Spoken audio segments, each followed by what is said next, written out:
Let me start with something that might make you uncomfortable. Most US traders don't blow accounts because they don't know how to trade. They blow accounts because, in one critical moment, they stop being traders and start being humans trying to escape pain. And that moment doesn't come randomly. It comes after the same invisible cycle repeats itself over and over again. Let me tell you about Ryan in a little more detail. Ryan is 32, lives in Texas, trades SPY and QQQ options during the New York session. He has charts perfectly marked, understands implied volatility, delta, theta decay, all of it. If you asked him questions about trading theory, he'd sound like a professional.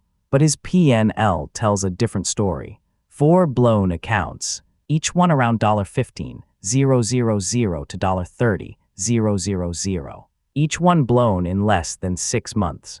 And here's the scariest part, every single account started well. The first few weeks were always disciplined. Clean entries, defined risk, no gamblings. Then came the good day, a $1 200 green day. Maybe $1 800. Ryan would feel sharp, focused, confident. That night, his brain would replay the wins. Dopamine would spike, not because of the money, but because his brain started predicting future success. I've figured this out. The next morning, his expectations were higher. And that's where the trap was already set. Because the very next red trade didn't just feel like a loss. It felt like betrayal. His brain had already spent that future money emotionally. When the trade went against him, his chest tightened. Breathing got shallow. Cortisol kicked in. He wasn't trading a setup anymore. He was trying to fix a feeling. He'd size up slightly. Enter earlier. Skip confirmation. Not because he was reckless, but because urgency felt logical in that moment. Now let's talk about Lisa more deeply. Lisa is 28, trades IS futures, New York Open only. She's structured, organized, and serious about becoming a professional trader. She journals every trade. She knows her stats. Her win rate hovers around 50%. Risk-reward averages 1 to 2. On paper, she should be profitable, but she kept failing $100, 000 prop firm challenges. Not by a lot, usually by a few $1,000s. Death by small mistakes. Lisa's pattern was subtle. She didn't revenge trade aggressively. She didn't full port. She broke rules quietly. One extra trade after max loss. Slightly wider stop. Holding losers a little longer than planned. Each decision felt justified in isolation. But together, they formed the same destructive loop. And the loop always started with discomfort. This is the #1 reason US traders keep blowing accounts. They trade to regulate emotions, not to execute probabilities. The market doesn't care about your feelings, but your brain does. The moment you take a loss, your nervous system reacts as if something is wrong with you, not the trade. Cortisol floods your system. Your brain's priority shifts from long-term survival to short-term relief. That's why just one more trade feels so convincing. It's not about edge. It's about escape. There's a concept in neuroscience called learned helplessness. When the brain experiences repeated pain despite effort, it starts believing that outcomes are uncontrollable. This is why, after a losing streak, traders either freeze completely or go reckless. Ryan experienced this after every blown account. He'd stopped trading for weeks, convinced he wasn't cut out for this. Then he'd come back, overmotivated, desperate to prove himself, restarting the cycle. Now let's put some real numbers on this, because theory doesn't hit hard enough without math. Imagine a $50, 000 prop firm account. Daily drawdown limit, $2, 500. Maximum drawdown, $5, 000. You risk $500 per trade. Sounds conservative, right? But 5 losing trades, something that is statistically normal, even with a profitable strategy, and you're done for the day. The problem isn't the rules. The problem is how the brain reacts to them in real time. After the 3rd loss, heart rate rises. After the 4th, tunnel vision sets in. By the 5th, logic is gone. This is why most blown accounts don't die on the first bad trade. They die on the 4th or 5th decision made under stress. Lisa noticed something powerful when she reviewed her data honestly. On days she followed her rules and lost money, she slept fine.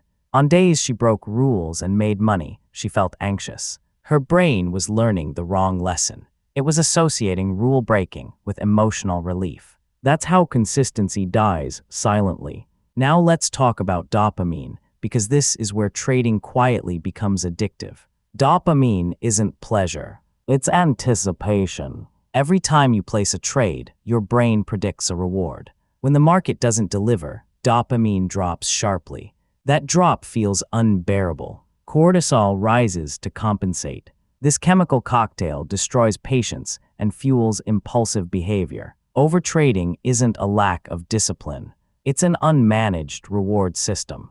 There's also something called reward prediction error. When your brain expects a win and gets a loss instead, the emotional reaction is stronger than the loss itself. That's why losses after winning streaks feel devastating. That's why traders self-sabotage right after feeling confident. The brain hates being wrong more than it hates losing money. So how do you break this cycle? Not by forcing discipline, not by yelling at yourself, not by adding 10 more rules. You break the cycle by changing the environment your brain trades in. Ryan finally did something that bruised his ego but saved his career. He cut his size so small it felt embarrassing. $50 risk per trade instead of $300.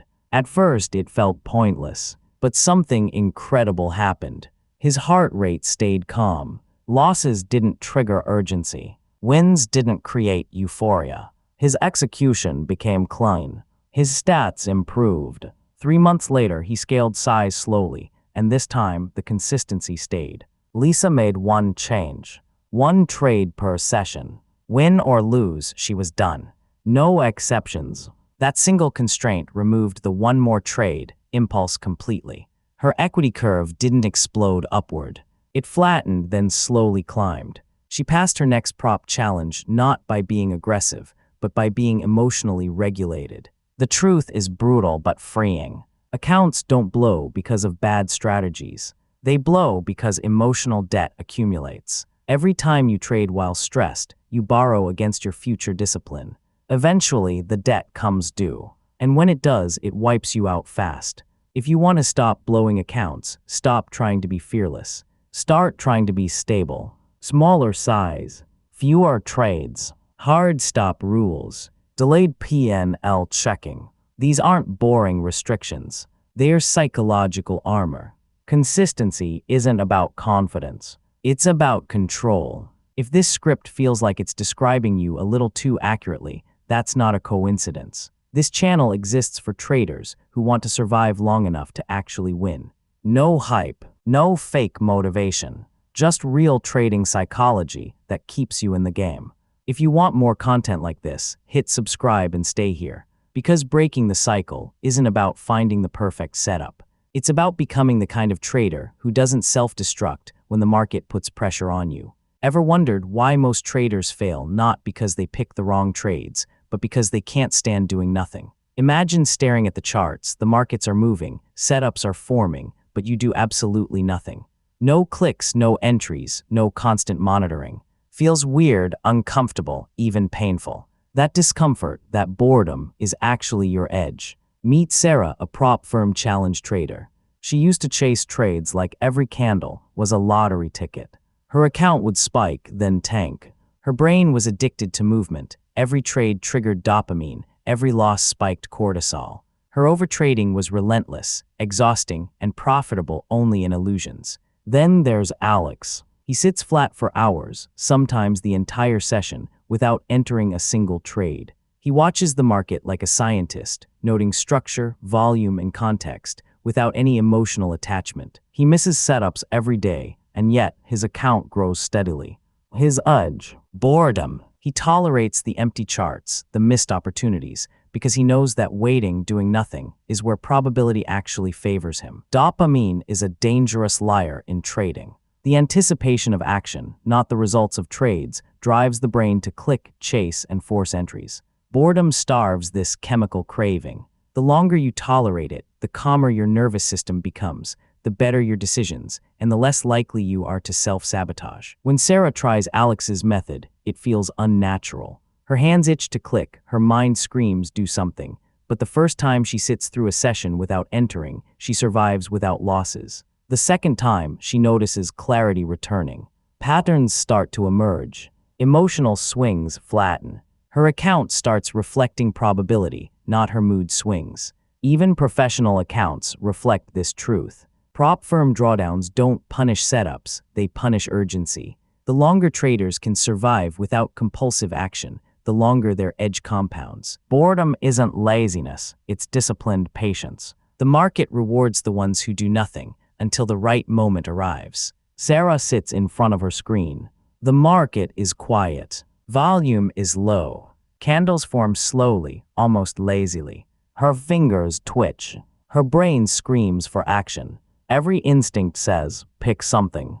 Anything. Don't just sit there. That discomfort, the itch to act, is the same chemical force that destroyed her last 2 prop firm accounts. Dopamine, the brain's reward messenger, is whispering, you'll feel good if you click. But the reality is, clicking now would be surrendering her edge. Alex, on the other hand, leans back in his chair, hands folded. He's seen this session 1,000 times. The market offers nothing clean. 1 hour passes. 2 hours. No trades. His account isn't growing explosively, but it isn't bleeding either. Calm. Neutral. That calm is his most valuable asset. By resisting the urge to trade, he's actually building long-term probability. This is the paradox. The more you do nothing, the more control you have over what you do.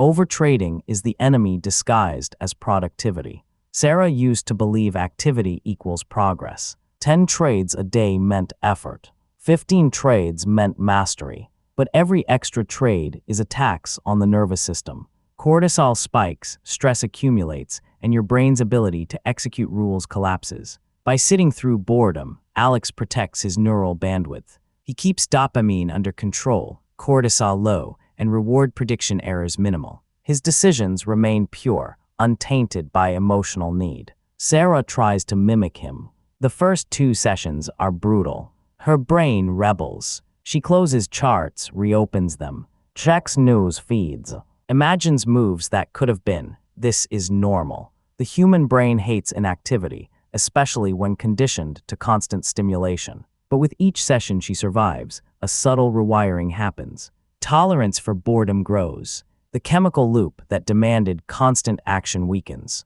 Her attention sharpens. Patience becomes profitable. Consider the prop firm edge. Risk limits, max daily drawdowns, and mandatory review periods don't punish your strategy. They punish urgency and overactivity. Traders who overtrade hit these limits, not because they misread the market, but because their brains force them to act compulsively. Those who tolerate emptiness, who survive the boring moments, compound advantage. The market is full of opportunity, but it doesn't reward desperation. Boredom is the filter that separates noise from probability. Numbers illustrate it clearly. A prop firm account with $50, 000 funding, $500 risk per trade, and $5, 000 daily drawdown can survive a losing streak if trades are limited. 15 trades a day increase the chance of consecutive losses dramatically. 3 or fewer trades spaced across the day, entered only when conditions are optimal, drastically reduce drawdown risk.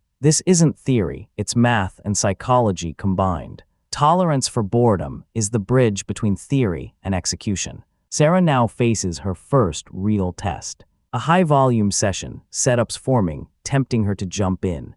Her heart races. Dopamine spikes. But she remembers Alex's silent lesson. The trade isn't necessary. She watches, waits. The session ends with one clean entry, a perfect setup that aligns with her rules. Calm, profitable, no emotional residue. That single trade outweighs the frenzy of 10 mediocre ones from her past sessions. This is boredom as strategy, surviving the void until clarity presents itself. The next day, Sarah sits down and the market is slow again. Nothing jumps out. Every instinct urges her to trade. She remembers the old loop: click, win, dopamine spike, cortisol crash after a loss. She resists.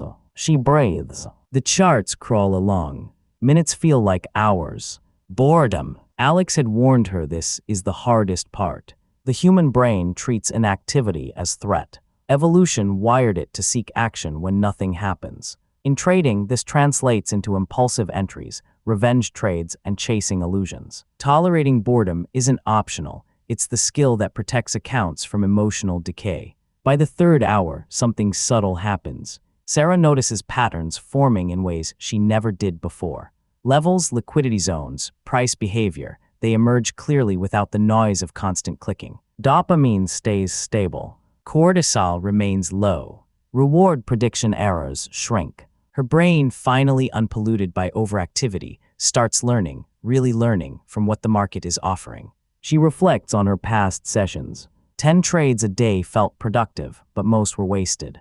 Wins were fleeting, losses compounded. Her emotional state, not market conditions, dictated performance. Now, with fewer trades, she realizes clarity is the real edge. Probability isn't magic. It's visible when your nervous system isn't hijacked by stimulation. Prop firm statistics back this up. Accounts that survive weeks usually do so not because of perfect setups, but because trades are spaced, decisions are unemotional, and boredom is endured. Consecutive losses are absorbed without panic. Reward prediction errors are contained. Dopamine-driven overtrading is avoided. Survival itself becomes an asset. Sarah finally takes her second trade of the day, a textbook setup. One entry, proper risk, clean execution.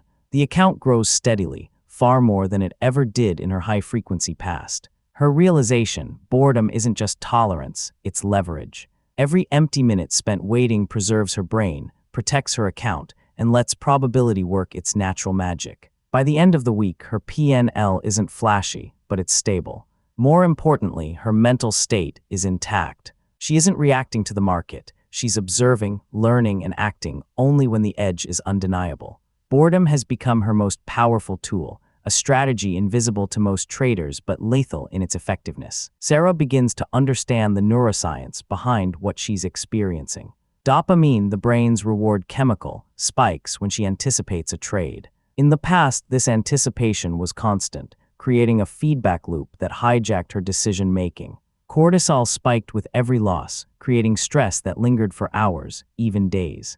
Boredom, paradoxically, regulates both. By doing nothing, dopamine remains stable, cortisol stays low, and the brain operates in a state of calm observation, perfect for seeing probability clearly. Alex explains it using reward prediction error. Every time a trade is taken impulsively, the brain predicts a reward. If the outcome deviates, even slightly, the error triggers emotional turbulence. Overtraders experience this dozens of times per day, leaving their nervous system in chaos. By embracing boredom, Sarah reduces these errors drastically.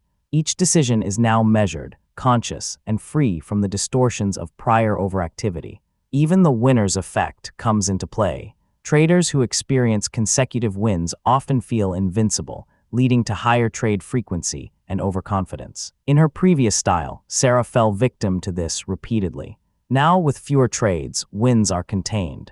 Her brain no longer overestimates her edge. She experiences small victories without emotional inflation, allowing rational probability to govern decisions instead of hormonal highs. Prop firm examples reinforce the point. Consider a $100,000 funded account with $1,000 risk per trade. Overtrading 15 times a day, even with a positive expectancy, can hit daily drawdown limits within hours due to variance and psychological mistakes. Reducing trades to 3 or fewer per day keeps exposure aligned with statistical probability, protects drawdowns, and ensures the account survives the swings inherent in U.S. equities or nifty options alike. Sarah's journal evolves. She no longer records setups or tick data obsessively. She logs urges, boredom, fear of missing out, excitement, or revenge impulses. Patterns emerge. She can see what triggers impulsive entries and address it preemptively. By mapping emotional triggers rather than market conditions,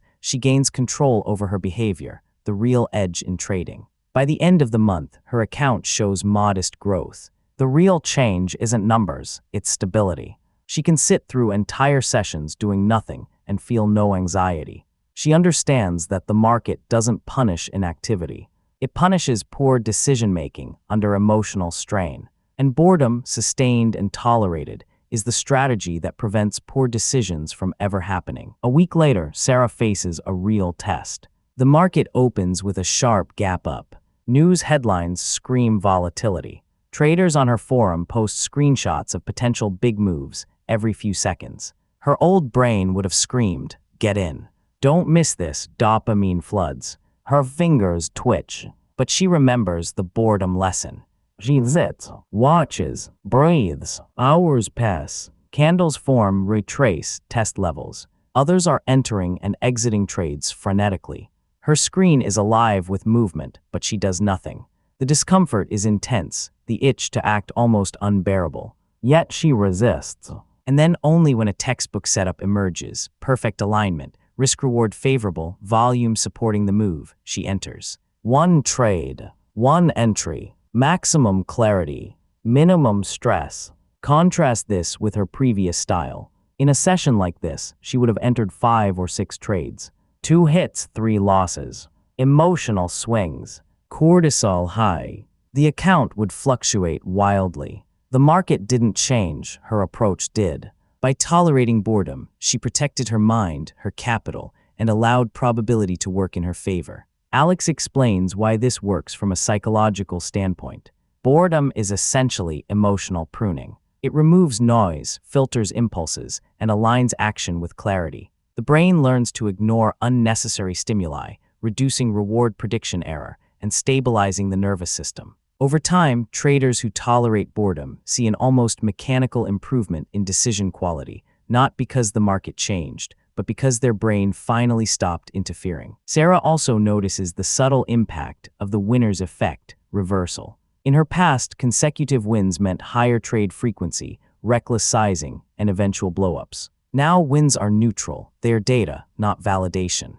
Each winning trade reinforces patience, not overconfidence. Dopamine is present but controlled, it doesn't hijack decisions. From a prop firm perspective, the math is clear. Assume a $50,000 account with $500 per trade risk. Overtrading 15 times a day, with even 55% accuracy, increases exposure to consecutive losses, risking daily drawdown violations. Limiting trades to 3 high-quality setups, spaced and deliberate, drastically lowers that risk. Not flashy, not exciting, but survivable and sustainable. By the end of this week, Sarah reflects on the difference. Her account isn't spectacular, but it hasn't experienced emotional whiplash. Her mental state is intact. Clarity is intact. The silent edge of boredom, the very thing she once hated, has become her most potent weapon in the market. As weeks turn into months, Sarah begins to see the bigger picture. The moments of boredom, the empty charts, the hours of waiting aren't wasted time. They are the foundation of every profitable decision. She notices subtle changes. Her reaction times improve, her observation of price structure sharpens, and her risk assessment becomes automatic. The brain, once hijacked by dopamine and cortisol, now operates in neutral clarity. Alex explains the neuroscience behind this transformation. When a trader constantly seeks action, the brain's reward system is overstimulated. Each impulsive trade creates a reward prediction error, forcing the brain into cycles of chase and regret. Chronic overtrading rewires neural pathways, strengthening impulsive loops and weakening executive function. Tolerating boredom, on the other hand, allows prefrontal cortex dominance, planning, risk evaluation, and rule adherence, while suppressing limbic hijacks. Simply put, the brain learns to think before it acts. Sarah realizes boredom also acts as a natural filter for high-probability setups. In the past, every potential trade seemed critical. Now, only the setups that truly align with her strategy survive her patience. Low-quality signals are ignored automatically. Time between trades stretches, but the quality of each trade skyrockets. This selective discipline mirrors the edge Alex showed her. In trading, less really is more. On a prop firm account with $100,000 funding and $1,000 per trade risk, she calculates the difference. Overtrading 12-15 trades per day, even with 60% win rate, risks hitting daily drawdowns in volatile conditions. By spacing trades to 2-3 high-confidence setups per session, she lowers the probability of consecutive losses, protects her capital, and maintains consistent growth. This is psychology directly translating into risk management. Sarah also notes the emotional side effect. Stress and fear no longer dictate her actions. She no longer experiences the roller coaster of excitement and panic. Boredom, which once felt intolerable, now stabilizes her mind. Each trade is executed cleanly.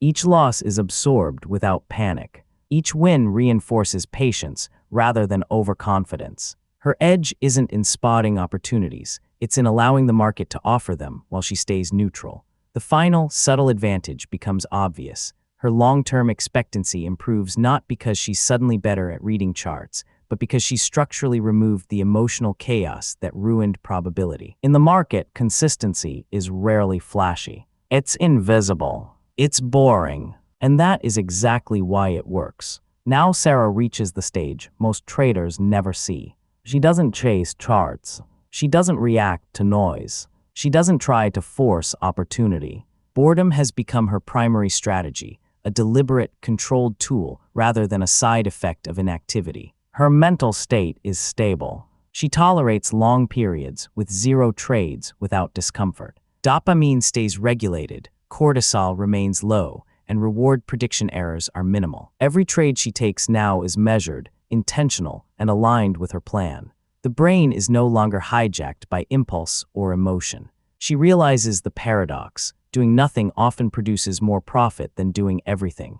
From a neuroscience perspective, this is where true edge emerges. The prefrontal cortex, the decision-making center, dominates. The limbic system, which drives fear, greed, and compulsion, is quieted. Learned helplessness is avoided because Sarah acts only when conditions align, not out of frustration or boredom-induced desperation. The winner's effect no longer tempts her into overtrading. Her nervous system is stable, her identity as a disciplined trader is reinforced, and probability is allowed to work. Prop firm examples confirm it. On a $50,000 account risking $500 per trade, spacing trades and tolerating inactivity reduces consecutive loss risk dramatically. Overtrading artificially compresses variance and magnifies emotional responses. Boredom stretches time, protects the account, and allows high-probability trades to emerge. In other words, patience is leverage, and boredom is the trigger. Sarah's final realization is simple but profound.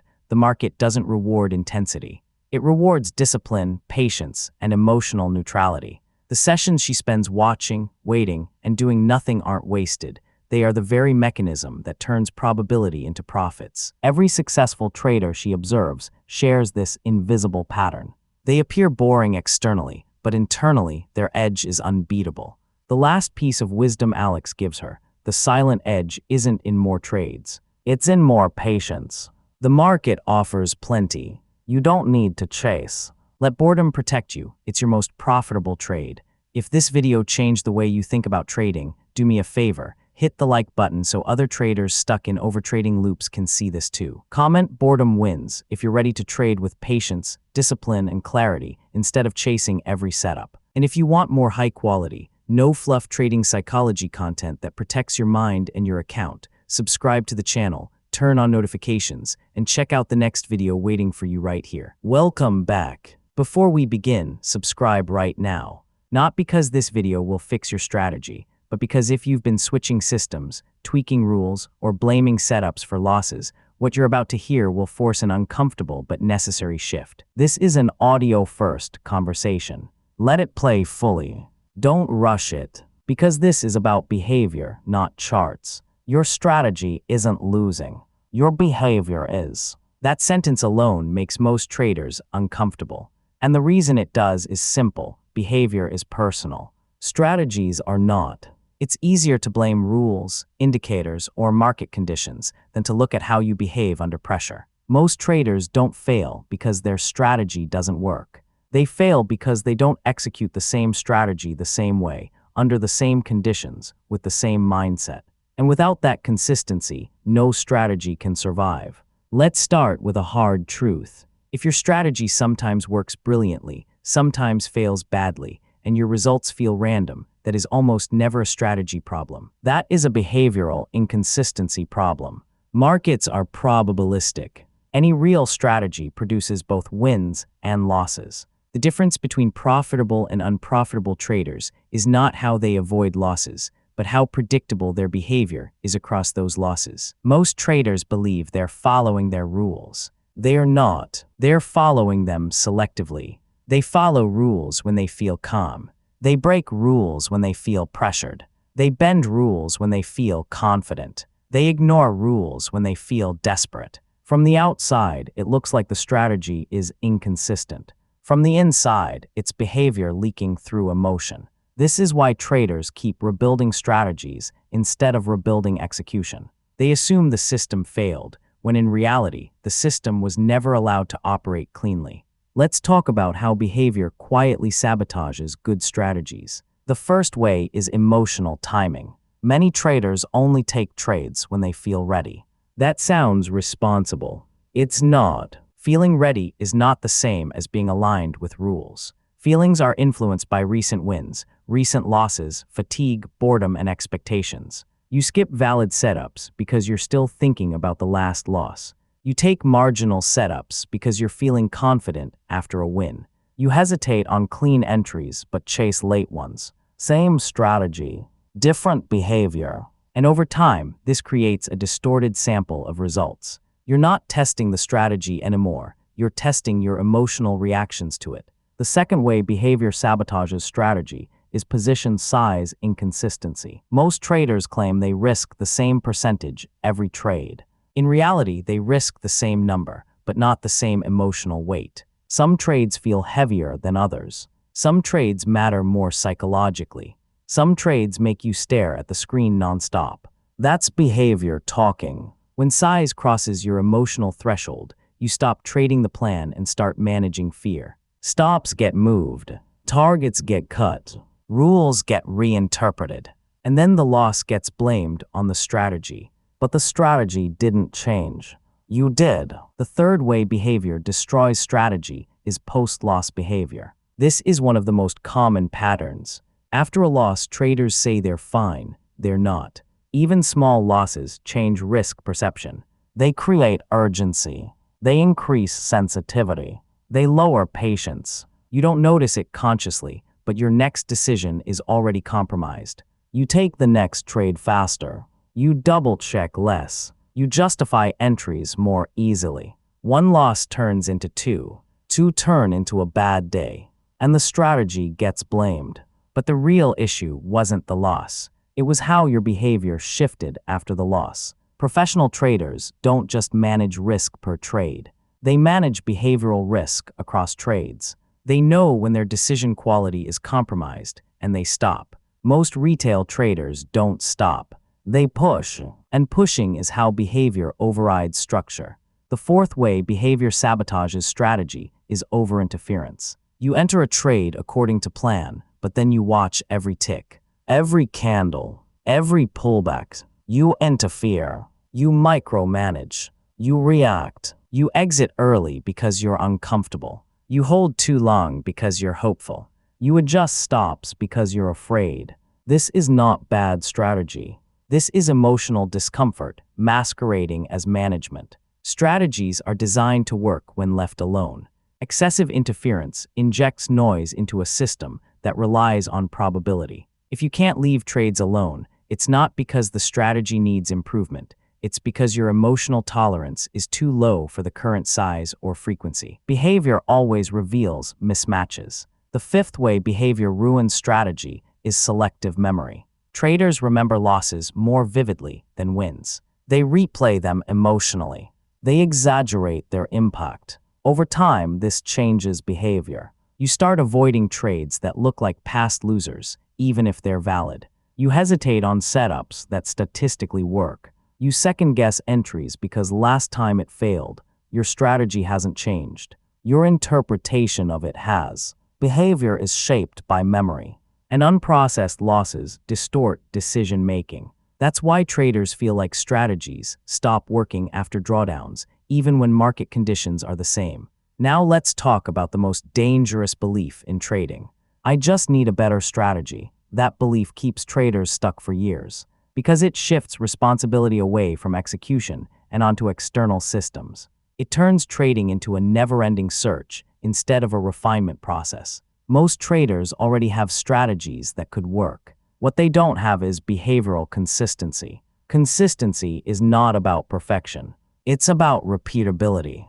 doing the same thing, the same way, under similar conditions, regardless of emotion. That's it. Profitable traders are not smarter. They are more predictable. Their behavior does not change dramatically after wins or losses. Their size does not fluctuate emotionally. Their rules do not bend under pressure. They feel emotions, but they don't let emotions change structure. This is where most traders misunderstand discipline. Discipline is not forcing yourself to follow rules. Discipline is designing systems where following rules is easier than breaking them. That means trading small enough to stay calm, trading rarely enough to stay selective, trading clear enough rules that there's nothing to debate if your strategy requires constant judgment, constant interpretation, and constant adjustment.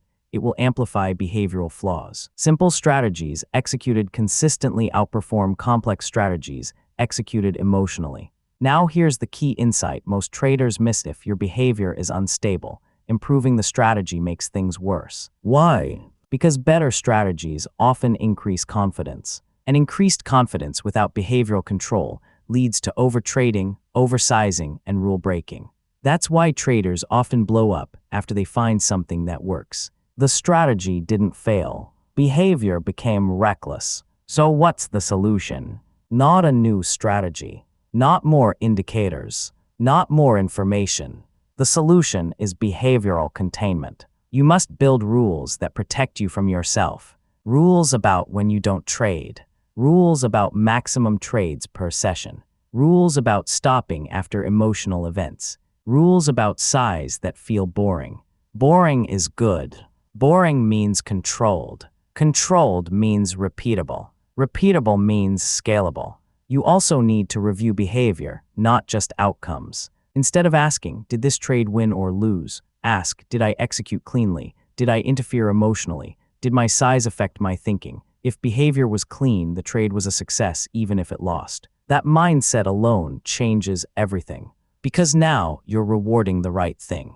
One more uncomfortable truth. Most traders don't actually want to fix behavior. They want a strategy that works despite their behavior. That strategy doesn't exist. Markets punish emotional inconsistency relentlessly. If trading feels chaotic, stressful, or random, it's not because markets are unpredictable. It's because behavior is. Stability in trading comes from stabilizing the trader first. Your strategy is just a tool. Your behavior is the operator. And no tool works in unsteady hands. If this resonated with you, don't rush away. Like the video. Comment if you've been blaming your strategy instead of your execution. Subscribe if you want more trading psychology content focused on behavior, consistency, and long-term survival. And watch the next video, because the fastest way to improve results is not changing what you trade, it's changing how you show up to trade. Welcome back. Before we go any further, subscribe now. Not later. Not after the video. If you're still watching trading content, it means you haven't quit yet. And if you haven't quit yet, then psychology, not strategy, is the reason you're still stuck. This channel exists for traders who want to stop repeating the same mental mistakes with better-looking charts. Now slow down. Let this play fully. Because what you're about to hear explains why most traders lose again and again, even when they know what they're doing.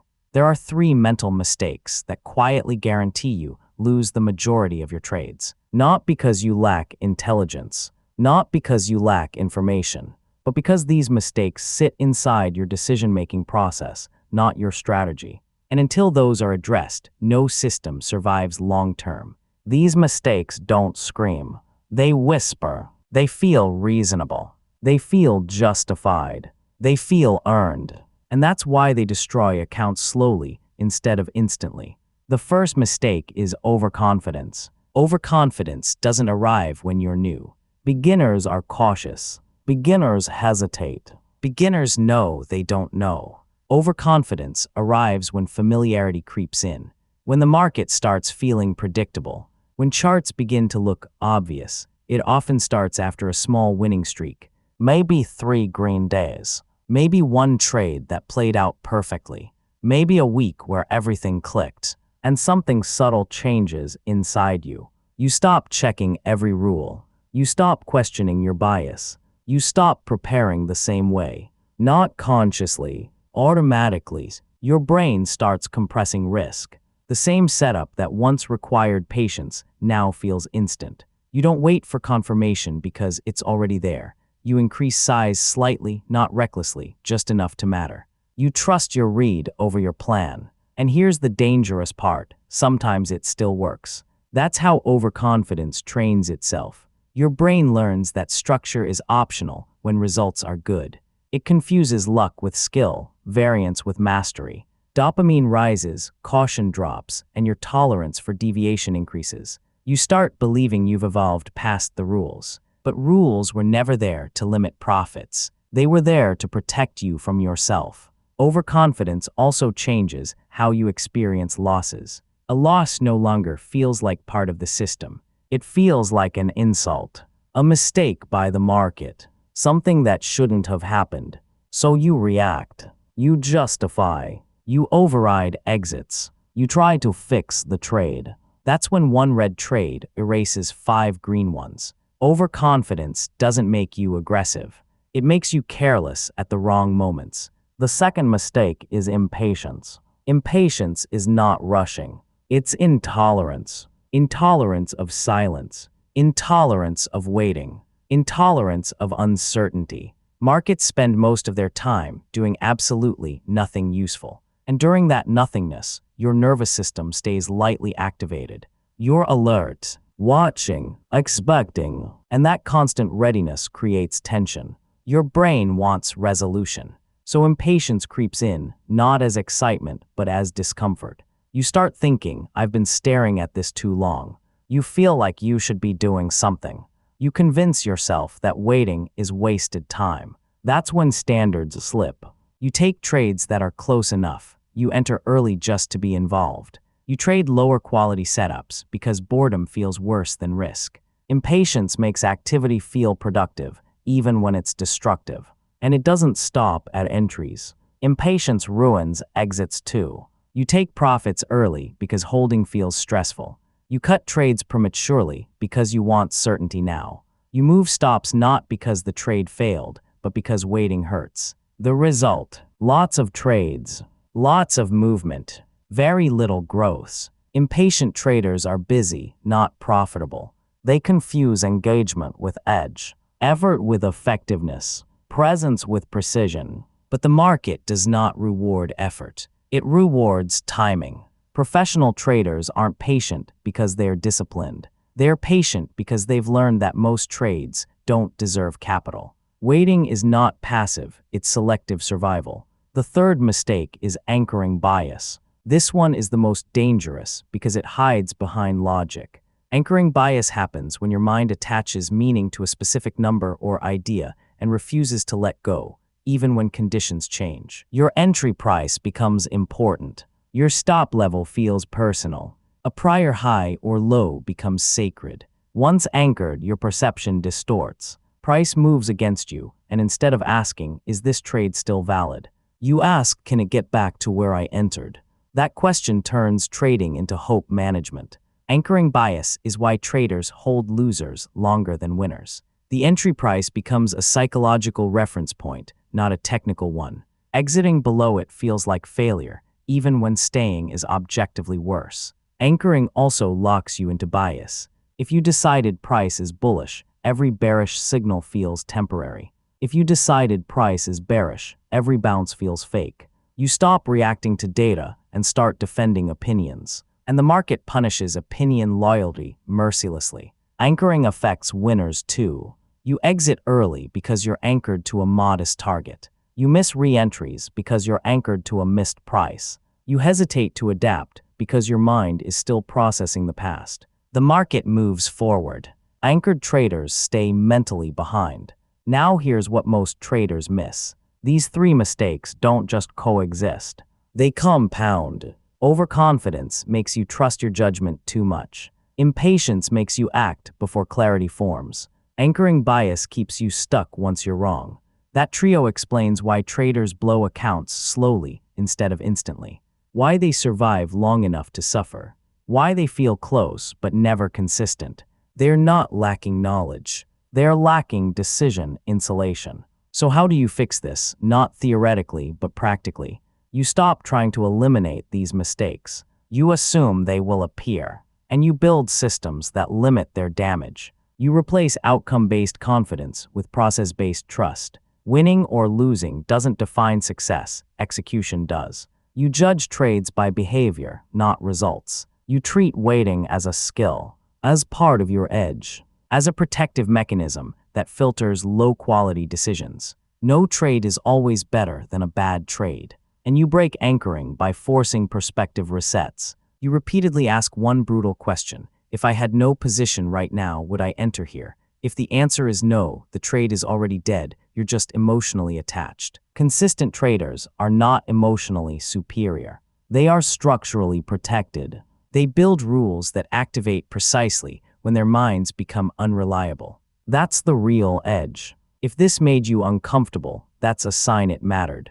Like the video. Comment which mistake hits you hardest: overconfidence, impatience, or anchoring bias. Subscribe if you want more psychology-first trading content that actually keeps you in the game. And watch the next video, because the market doesn't destroy traders. Unchecked thinking does. Welcome back. If you're serious about trading, and I mean actually serious, not just watching charts for entertainment, subscribe right now. This channel is built for traders who want clarity, control, and consistency. No hype, no shortcuts, just real psychological edges that decide whether you win or lose. Now settle in. Put your phone down.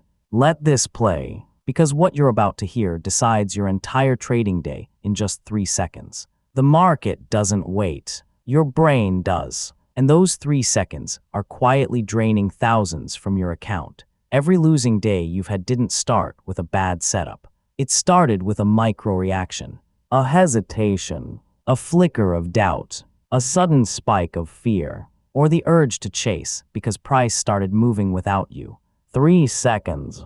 That's all it takes. Picture this. You're watching your level. Price approaches exactly where your plan said it would. Your entry criteria are met. Everything you backtested says this is valid.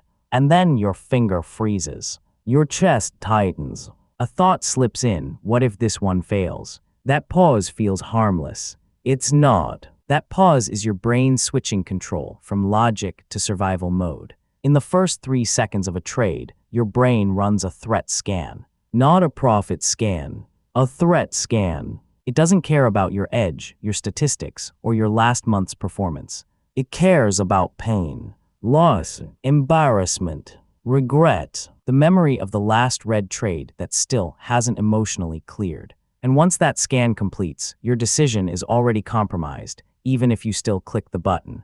This is why 2 traders can take the same setup and get completely different results. One executes cleanly. The other hesitates, chases, sizes wrong, exits early, or skips the trade entirely. Same chart, same market, different 3 seconds. Let me make this clear. You don't lose money because of bad trades. You lose money because of bad reactions to good trades. Most traders think psychology is about controlling emotions after losses. That's wrong. Psychology shows up before the click, before the candle closes, before you even realize something shifted. The first 3 seconds decide whether you're acting from a plan or reacting from memory. Your brain is a prediction machine. It constantly asks one question: what usually happens next? If your recent experience is losses, chop, or missed moves, your brain predicts danger, even when the setup is perfect. That's why hesitation feels rational. That's why fear feels intelligent.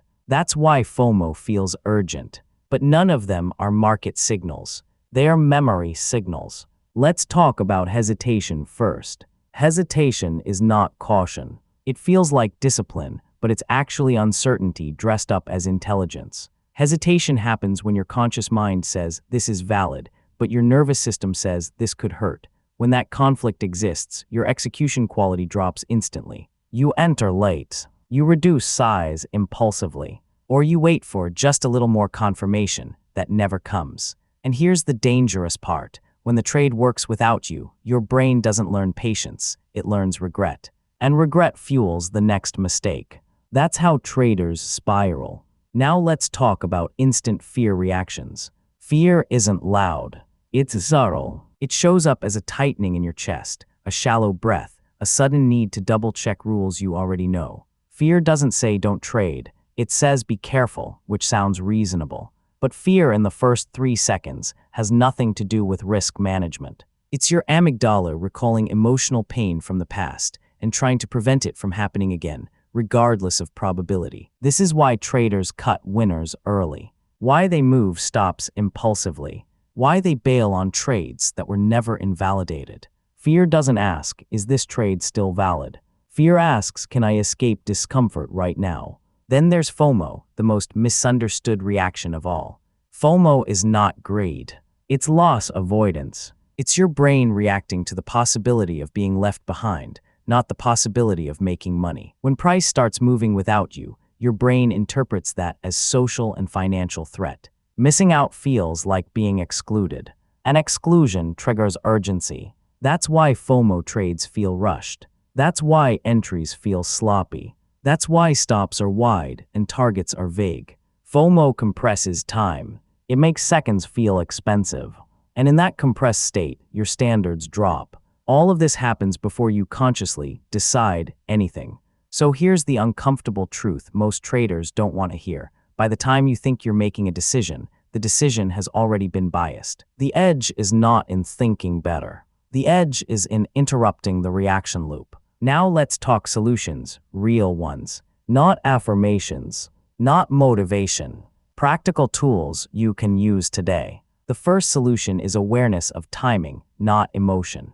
Stop asking yourself, how do I feel? Start asking, when did this feeling appear? If the emotion shows up in the first 3 seconds after your setup appears, it is not market-based. It is memory-based. That single distinction changes everything.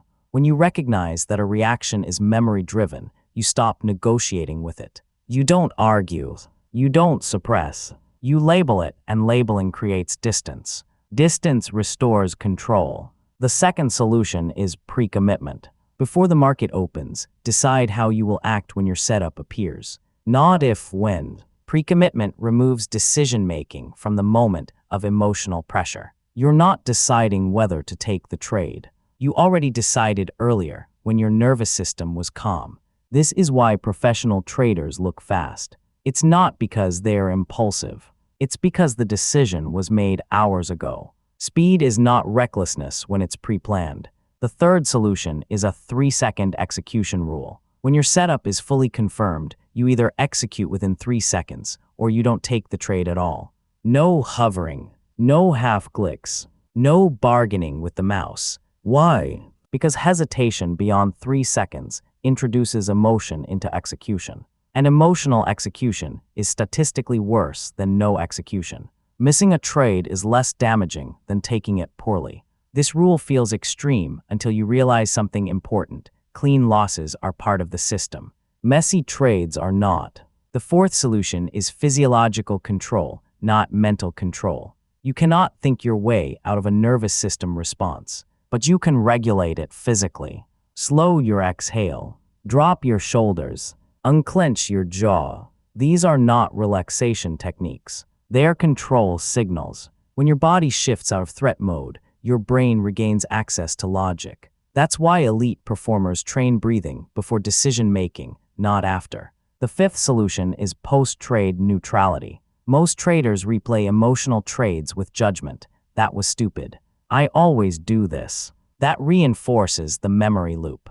Instead, review trades like a scientist. No emotion, no identities, just data. Ask one question only. Did I execute according to plan within 3 seconds? If yes, the trade was a success, even if it lost money. If no, that's where your work is. Your goal is not to win more trades. Your goal is to reduce reaction time without reducing quality. Consistency lives there. Let me tell you something most trading courses won't say out loud. The market is not hard because it's unpredictable. It's hard because it exposes your micro-reactions. It shows you exactly how you respond to uncertainty, pressure, and missed opportunity without mercy. And the traders who survive are not smarter. They are calmer faster. They don't eliminate fear. They shorten its influence window. 3 seconds. That's the window. Master that and everything else gets easier. Entries, exits, risk control, confidence. Ignore it and no strategy will save you. If this hit you, don't just move on. Like the video. Comment what reaction costs you the most: hesitation, fear, or FOMO. Subscribe if you want more content that actually improves how you trade, not just what you trade. And watch the next video on this channel, because the edge you're looking for is not in the market. It's in how fast you take control of yourself. Most traders don't actually lose money because they don't know how to trade. That's the lie the industry sells, because it's easy to monetize. New indicators, new strategies, new courses, new edge. But if lack of knowledge was the real problem, traders would slowly get better over time. Instead, most of them experience the same painful cycle again and again.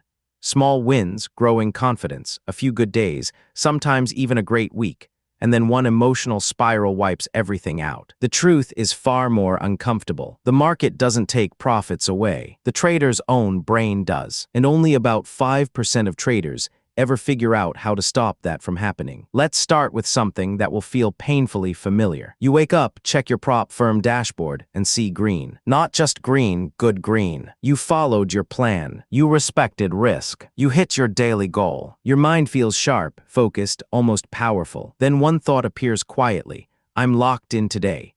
That single thought has destroyed more trading careers than bad strategies ever will. Because that thought is not confidence. It's chemistry. And chemistry doesn't care about your rules. Jake learned this the hard way. Jake is not stupid, reckless, or lazy. He's disciplined enough to journal, backtest, and trade a structured plan. He trades ES and NQ futures, and passed a $100,000 prop firm evaluation twice. The first time, he grew the account to nearly $108,000 in less than 2 weeks. His risk per trade was controlled at around $500. His win rate hovered just above 50%, and his risk to reward was healthy, around 1 to 2. On paper, Jake was doing everything right. Then came the day that ended it all. One loss turned into two. Two turned into frustration. Frustration turned into slightly larger size. Larger size turned into panic. By the end of the session, the account violated max drawdown. Challenge failed. Jake didn't say, "I lost control." He said, "The market chopped me up." That's what most traders say. It feels better than the truth. What Jake didn't understand at the time is that the moment he built that unrealized profit, his brain chemistry changed. Dopamine flooded his system, not because he won, but because his brain began predicting future wins. Dopamine is not the pleasure chemical. It's the anticipation chemical. It's what makes you lean forward, click faster, and feel like the next trade matters more than the last. When dopamine rises, your brain starts craving stimulation. That's why traders don't overtrade after losses nearly as often as they overtrade after wins. Losses create pain, wins create hunger, and hunger is dangerous in markets. Now contrast Jake with Maria. Maria doesn't look like a successful trader from the outside. She doesn't post charts on social media. She doesn't brag about payouts. She doesn't even trade every day. Maria is 41 years old, trades a $150,000 prop firm account,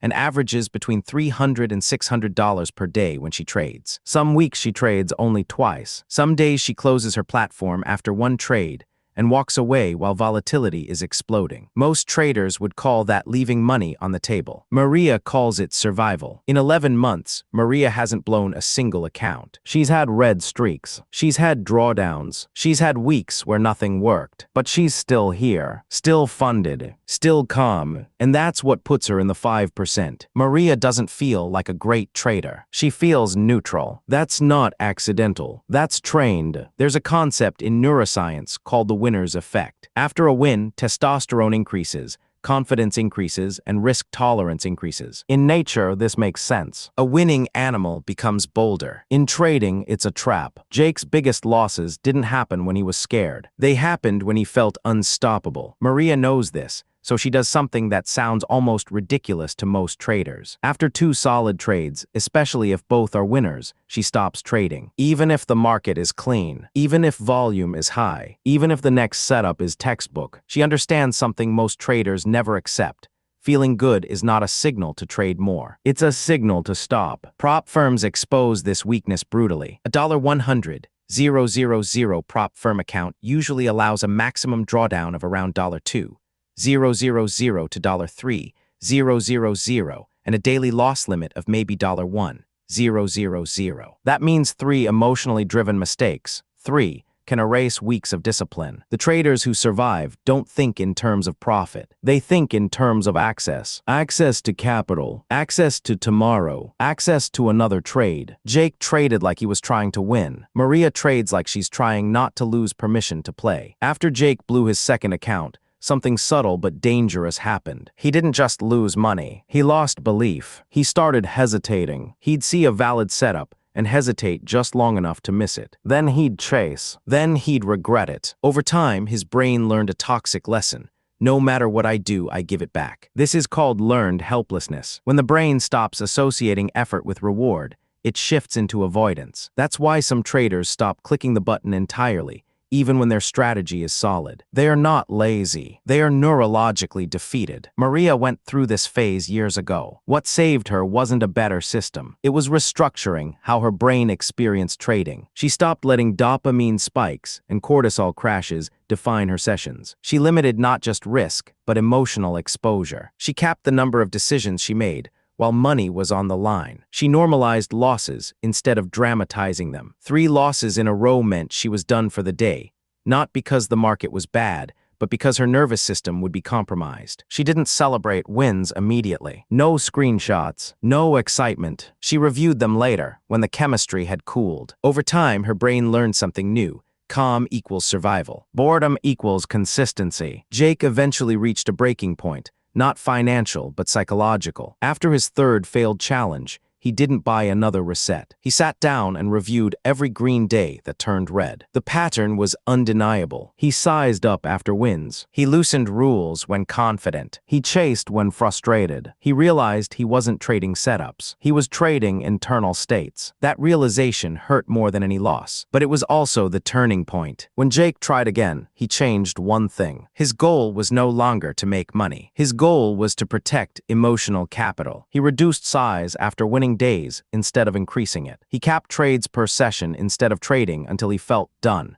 He treated feeling good as a danger signal. The next challenge took longer, 18 days, but he passed it. No hero trades, no emotional spikes, just boring execution, boring enough to survive. The hidden 5% share one trait that almost no one talks about. They don't identify as traders. They identify as risk operators. They don't ask whether a trade will win. They ask what state that trade will put their nervous system in. They assume they will feel greedy, scared, confident, and impulsive, and they design rules around those assumptions. They don't trust their feelings. They contain them. If you want to trade like the 5%, start changing what you measure. Stop tracking only P and L. Track emotional mistakes. Cap trades, not just losses. Reduce size after wins, not after losses. Stop trading when you feel euphoric or angry. Treat consistency as neurological training, not financial performance. The market doesn't reward intelligence or effort. It rewards emotional control under uncertainty. And when you build that control,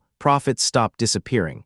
Not because you trade better setups, but because you finally stopped fighting your own brain. Welcome back. Before we begin, subscribe right now. Not because this video will erase losses, but because if a single bad trade can still shake your confidence, hijack your next decisions, or ruin your entire day, then this is the skill you're missing. This channel is for traders who want emotional control after damage, not motivation before it. Now slow down.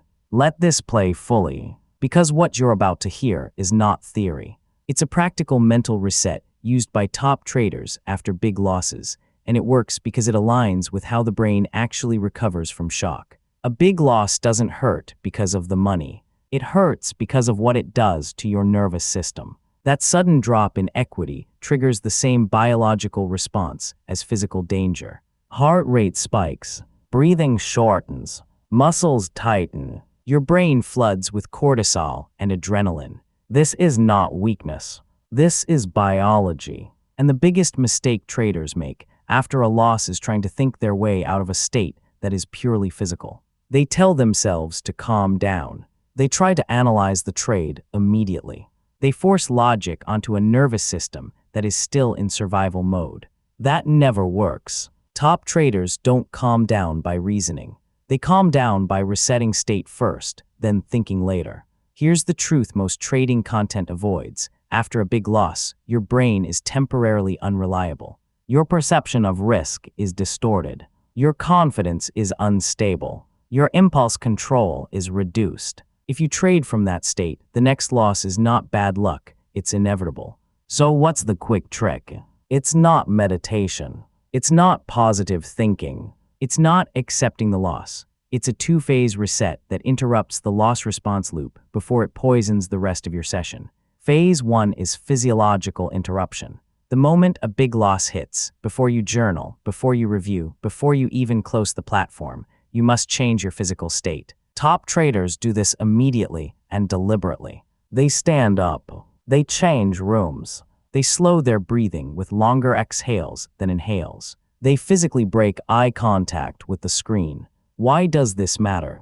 Because as long as your body is in threat mode, your brain will keep replaying the loss. It will search for blame. It will demand action. It will push you toward revenge trades disguised as making it back. You cannot outthink adrenaline. You must drain it. This reset doesn't need to be long.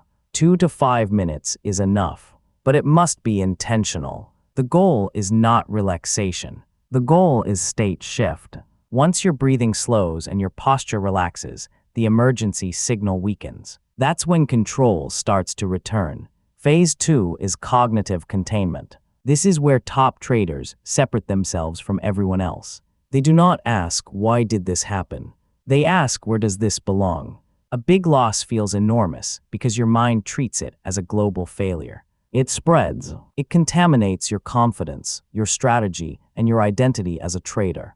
Cognitive containment shrinks the loss back to its actual size. Top traders mentally box the event into one of 3 categories: execution error, statistical loss, environment shift. That's it. No dramas. No storytelling. If it was an execution error, they note it and stop trading, not out of punishment, but because the system needs recalibration. If it was a statistical loss, they remind themselves that this outcome was already accounted for. It hurts emotionally, but it changes nothing structurally.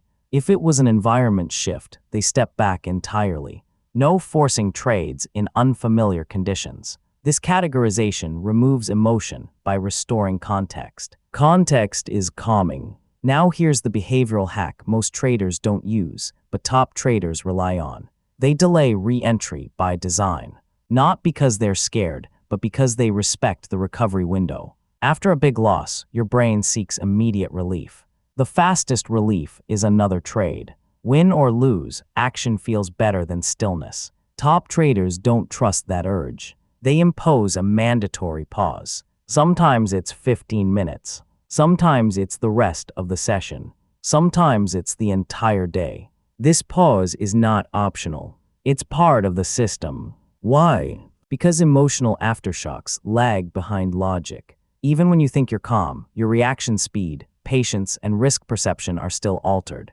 The pause protects you from false clarity. Another quick reset tool top traders use is externalization. Instead of replaying the loss internally, they get it out, on paper, in a journal, or in a simple voice note. Not analysis, not self-criticism, just facts. What was the setup? What was the risk?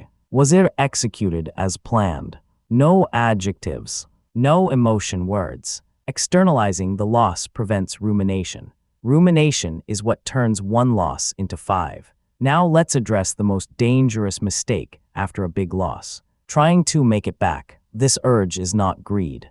It's emotional repair. Your brain wants to erase the discomfort. It wants the equity curve to look normal again so the stress stops. But markets do not care about your need for emotional balance. Top traders understand this deeply. Recovery is not financial, it's psychological. They focus on restoring decision quality, not P&L. That's why some of the best traders will stop trading, even when they're confident the next setup will work. They know confidence after pain is unreliable. Another reset technique is expectation neutralization. After a loss, traders subconsciously lower their standards or raise them unrealistically. Both are dangerous. Top traders reset expectations to 0. No need to win. No need to recover. No need to prove anything. The only goal becomes clean execution, if they trade at all. This removes pressure. Pressure is what causes compounding mistakes. Here's something most traders don't realize. Losses don't ruin trading careers. Poor recovery does. The difference between professionals and amateurs is not how often they lose. It's how quickly they return to neutral. Neutral is power. Neutral means you're not trading to feel better. Neutral means you're not trading to fix anything. Neutral means you're simply responding to opportunity. If you can master this reset, losses stop defining your day. They stop defining your confidence. They stop hijacking your next decision. And here's the paradox. Traders who recover will actually lose less over time, not because they avoid losses, but because they avoid loss clusters. One loss stays one loss. That's the real edge. If this helped you, don't move on mindlessly. Like the video. Comment what usually happens to you after a big loss. Revenge trading, overthinking, or shutting down. Subscribe if you want more psychology-first trading content that protects your capital after things go wrong. And watch the next video, because in trading, it's not the loss that matters most. It's what you do in the minutes that follow. Welcome back. Before we begin, subscribe right now. Not because this video will fix your strategy, but because if you've been switching systems, tweaking rules, or blaming setups for losses, what you're about to hear will force an uncomfortable but necessary shift. This is an audio-first conversation. Let it play fully. Don't rush it, because this is about behavior, not charts. Your strategy isn't losing. Your behavior is. That sentence alone makes most traders uncomfortable. And the reason it does is simple. Behavior is personal. Strategies are not. It's easier to blame rules, indicators, or market conditions than to look at how you behave under pressure. Most traders don't fail because their strategy doesn't work. They fail because they don't execute the same strategy the same way, under the same conditions, with the same mindset. And without that consistency, no strategy can survive. Let's start with a hard truth. If your strategy sometimes works brilliantly, sometimes fails badly, and your results feel random, that is almost never a strategy problem. That is a behavioral inconsistency problem. Markets are probabilistic. Any real strategy produces both wins and losses. The difference between profitable and unprofitable traders is not how they avoid losses, but how predictable their behavior is across those losses. Most traders believe they're following their rules. They're not. They're following them selectively. They follow rules when they feel calm. They break rules when they feel pressured. They bend rules when they feel confident. They ignore rules when they feel desperate. From the outside, it looks like the strategy is inconsistent. From the inside, it's behavior leaking through emotion. This is why traders keep rebuilding strategies instead of rebuilding execution. They assume the system failed, when in reality, the system was never allowed to operate cleanly. Let's talk about how behavior quietly sabotages good strategies. The first way is emotional timing. Many traders only take trades when they feel ready.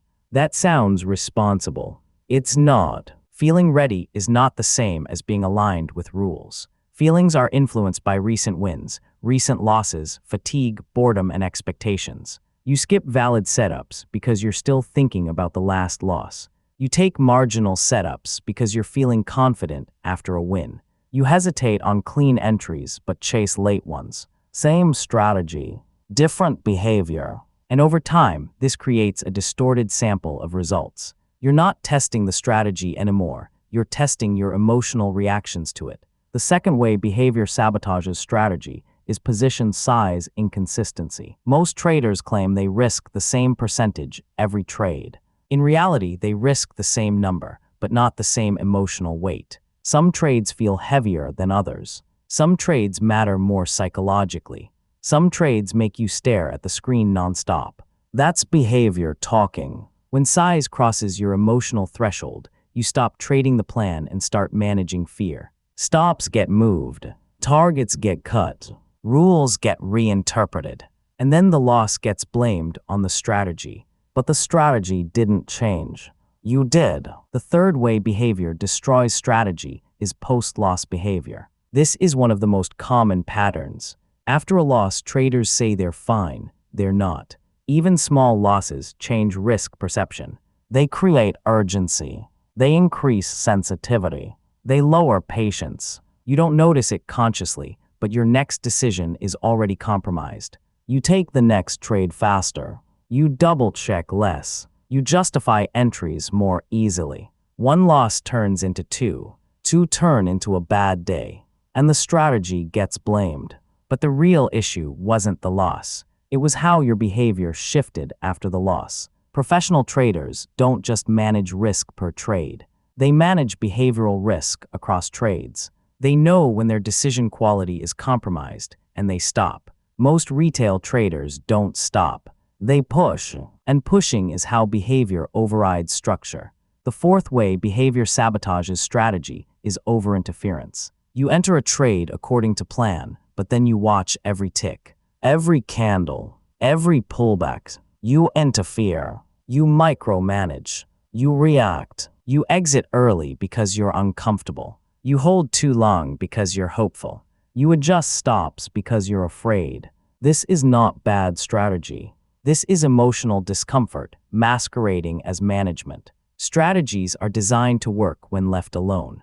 Excessive interference injects noise into a system that relies on probability. If you can't leave trades alone, it's not because the strategy needs improvement. It's because your emotional tolerance is too low for the current size or frequency. Behavior always reveals mismatches. The fifth way behavior ruins strategy is selective memory. Traders remember losses more vividly than wins. They replay them emotionally.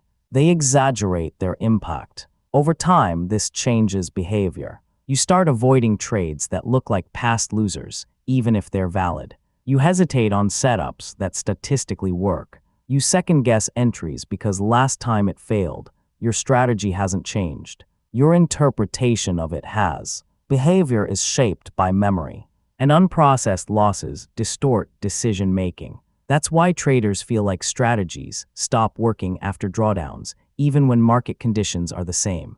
Now let's talk about the most dangerous belief in trading.